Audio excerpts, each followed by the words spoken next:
आता पाहूया राजकीय विश्वात काय सुरू आहे त्या संदर्भातल्या टॉप 9 बातम्या। लाडक्या बहिणींच्या खात्यात फेब्रुवारीचा हप्ता जमा, मार्चचा हप्ता अर्थसंकल्प मांडल्यानंतर मिळणार, तर 2100 रुपये देण्यावर नियोजन सुरू, उपमुख्यमंत्री शिंदेंची माहिती। मुंबई गोवा महामार्गात कोट्यावधींचा डांबर घोटाळा झाल्याचा आरोप याचिकेतील कंपनी मंत्री उदय सामंतांच्या वडिलांची असल्याची माहिती। पुढील सुनावणी 9 एप्रिलला होणार।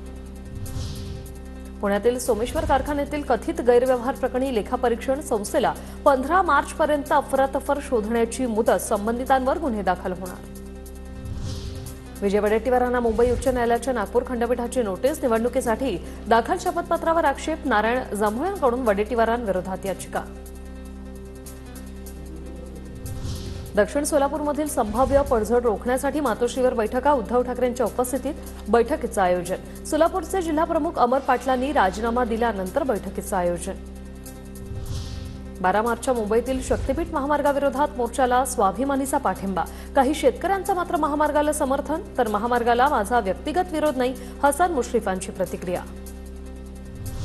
बुलढाणा जिल्ह्यात 152 ग्रामपंचायत सदस्य अपात्र, वाढीव मुदतीतही जात प्रमाणपत्र सादर न केल्याने ग्रामपंचायत सदस्य अपात्र घोषित, जिल्हाधिकाऱ्यांची कारवाई। महिला दिनानिमित्त पंतप्रधान मोदींचा महिलांशी संवाद, लक्षपती दिदी योजनेच्या लाभार्थ्यांशी मोदींची बातचीत।